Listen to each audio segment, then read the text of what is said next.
Selamat datang di Airvanomy. Ini adalah Xiaomi Pad 8 Pro dan hari ini saya akan menunjukkan kepada Anda bagaimana cara mengambil screenshot di perangkat ini.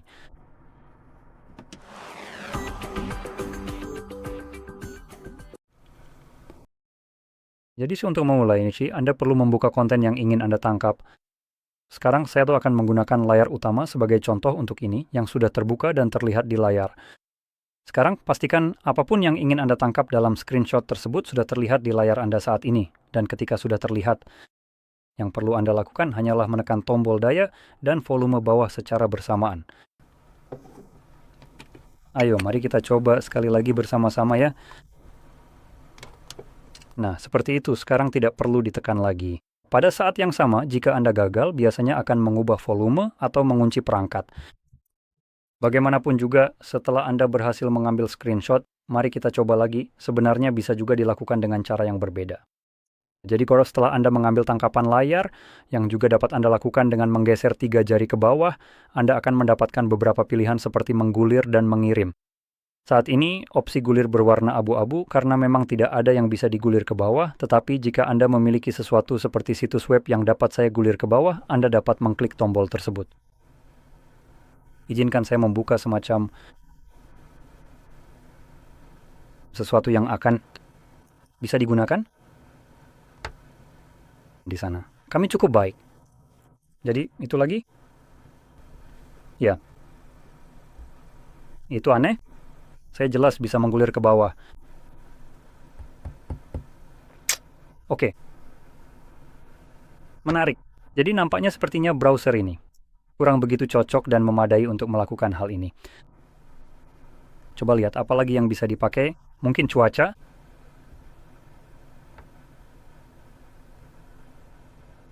Muat saja data cuaca. Tidak, nah yang ini tidak akan berfungsi karena ini tidak memiliki fitur gulir, jadi tidak akan cocok di sini. Namun, jelas ada konten di mana hal ini dapat berfungsi, menyukai. Jadi, entah kenapa browser biasanya yang menggunakannya, tapi ternyata tidak berfungsi. Tapi bagaimanapun juga, itu satu hal. Anda juga terkadang akan menemui hal-hal buruk seperti ini terjadi. Jadi, saya sedang membuka Netflix di sini. Saya ingin menegaskan saya tidak masuk dan saya bahkan tidak memiliki akun. Namun, makhluk menjijikan ini bisa melakukan hal ini. Anda dapat mengambil tangkapan layar halaman ini. Lalu, kenapa tidak boleh? Jadi, untuk menjelaskan kenapa Anda tidak bisa menangkap layar ini, itu berkaitan dengan fitur Android yang dirancang untuk privasi dan keamanan pengguna. Saya tahu Anda berpikir tentang Netflix-nya, tapi bukan. Ini soal pengguna. Jadi ketika Anda menemui hal menyebalkan seperti ini, sebenarnya tidak ada yang bisa dilakukan pada aplikasi tertentu itu. Tidak ada opsi yang bisa Anda matikan, karena memang sudah ditanamkan oleh pengembang di dalam aplikasinya.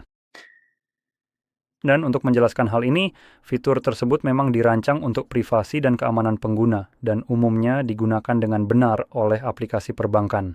Bayangkan saja jika ada semacam entah itu malware di perangkat Anda yang mencoba mengambil tangkapan layar atau merekam layar juga. Untuk mengetahui apa kata sandi atau PIN Anda di aplikasi bank Anda. Anda bisa membayangkan betapa berbahayanya hal itu bagi keamanan aplikasi bank Anda. Jadi karena itu, fitur ini diblokir oleh mereka dan juga diblokir oleh aplikasi-aplikasi brengsek seperti Netflix, Spotify, dan platform streaming lainnya. Yang mana cukup ironis karena mereka melakukannya untuk melindungi diri mereka sendiri dari pembajakan. Mereka menggunakan perangkat Anda dan fitur-fitur di perangkat Anda mengubah cara kerjanya demi melindungi diri mereka sendiri. Padahal, opsi ini bukan untuk melindungi perusahaan-perusahaan brengsek itu. Fitur ini ada untuk melindungi Anda sebagai pengguna. Apakah Anda merasa aman dan terlindungi di dalamnya? Karena saya sendiri jelas tidak. Jadi, apa yang bisa Anda lakukan sebagai gantinya? Karena menurut saya ini adalah pelanggaran terang-terangan terhadap properti saya dan apa yang seharusnya bisa saya lakukan di perangkat saya. Saya juga ingin menegaskan lagi, saya tidak masuk ke aplikasi brengsek ini di sini. Saya bahkan tidak punya akun Netflix dan saya juga tidak pernah memilikinya. Saya tidak pernah membuat akun sama sekali. Jadi saya tidak pernah menyetujui syarat dan ketentuan penggunaan dan aplikasi ini juga tidak pernah meminta izin apapun. Aplikasi ini langsung mengambilnya begitu saja. Saya rasa menurut Netflix lebih baik meminta maaf daripada meminta izin. Tapi Tuhan mungkin memaafkan, saya tidak. Ya, jadi mari kita buka browser dan cari sesuatu yang lain. Jika Anda ingin setelah mengambil tangkapan layar dari acara TV atau film yang sedang Anda tonton, Anda seharusnya berhak untuk melakukannya sekarang. Di sini misalnya, saya biasanya menunjukkan, atau dulu saya menunjukkan, sebuah tempat di mana Anda bisa menonton film dan acara dari berbagai platform streaming seperti Netflix, HBO, atau yang lainnya. Saat ini sayangnya mungkin karena saya pernah menunjukkan ini, saya tidak tahu apakah ini cukup banyak ditonton sejujurnya. Situs ini, sudah ditutup, jadi DMCA semacam, Anda tahu, tuntutan hukum dan semacamnya terhadap situs itu. Jadi siapapun yang membuatnya akhirnya menutup situs itu. Anda tahu lebih mudah untuk langsung menutupnya daripada mencoba menang di pengadilan. Mencoba menjelaskan bahwa Anda tidak melakukan sesuatu yang ilegal. Anda sebenarnya hanya memiliki situs yang memungkinkan orang mengakses konten. Mereka tidak mendistribusikan konten itu. Mereka seperti browser yang digunakan untuk mengakses sebuah situs web. Apapun yang Anda lihat di situs web itu, dalam hal ini, itu hanya semacam repositori yang bisa diakses oleh situs web tersebut. Jadi bagaimanapun juga, jujur saja tempat-tempat seperti itu sebenarnya tidak peduli. Mereka lebih suka menekan orang agar menyerah karena itu lebih mudah daripada mencoba mencari repositori sialan untuk itu. Dulu saya sering menunjukkan yang satu ini, tapi sekarang sudah tidak tersedia lagi. Jadi alih-alih sekarang menunjukkan tempat persis di mana Anda bisa melakukan ini, yang sebelumnya bekerja dengan sangat baik, saya akan Anda tahu menunjukkan kepada Anda bagaimana menemukan yang lain.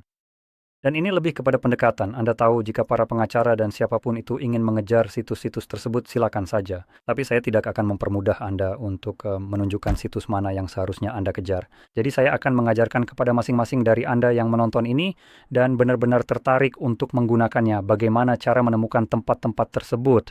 Seperti logika mengajari seseorang memancing agar dia bisa makan seumur hidup daripada hanya memberinya ikan. Jadi bagaimanapun juga, itu adalah salah satu situs yang bisa Anda gunakan sebagai cara mudah untuk menemukan situs-situs lain. Jadi yang biasanya saya lakukan misalnya adalah melihat alternatif-alternatif ini. Sekarang, Anda pasti tidak tertarik dengan omong kosong AI. Ini berdasarkan artikel-artikel. Artikel-artikel ini pada dasarnya juga ditulis oleh AI yang omong kosong, dan biasanya artikel-artikel ini berusaha tetap berada dalam batasan hukum. Yang jelas, mereka berusaha merekomendasikan tempat-tempat yang agak meragukan sebagai sesuatu yang bukan bagian dari daftar mereka yang bisa Anda lihat dengan jelas dari pilihan-pilihan di sini. Plex itu omong kosong seperti yang saya bilang. Alternatif untuk API streamer, saya tidak menyuruh Anda mencari alternatif untuk media player klasik. Jadi sebagai gantinya, yang akan kita cari adalah Reddit. Informasi seperti ini biasanya bisa Anda temukan di Reddit dan itu cukup bisa diandalkan. Dan tergantung bagaimana Anda mencarinya, Anda mungkin menemukan daftar singkat, atau jika Anda mengetiknya dengan cara berbeda, Anda bisa menemukan daftar panjang berisi berbagai tempat. Ada lebih dari 20 dari yang bisa saya lihat di layar saya sekarang. Tapi sekali lagi, saya mengajarkan Anda bagaimana cara melakukannya, jadi ini salah satu caranya. Saya bisa misalnya mencari alternatif gratis untuk Netflix dan Anda juga akan menemukan daftarnya. Dan di sana, Anda bisa memilih mana saja yang menarik bagi Anda. Biasanya tampilannya memang sedikit berbeda, dan beberapa di antaranya memiliki iklan untuk membantu mereka tetap bertahan. Iklan-iklan itu biasanya sangat mengganggu. Jadi, setelah Anda membukanya, Anda bisa langsung saja mengambil tangkapan layar di dalamnya karena itu hanyalah browser biasa. Ini bukan aplikasi yang bisa mengaktifkan fitur seperti yang dilakukan Netflix. Jadi, browser tidak memiliki fitur itu. Anda bisa mengambil tangkapan layar di sana, tidak masalah.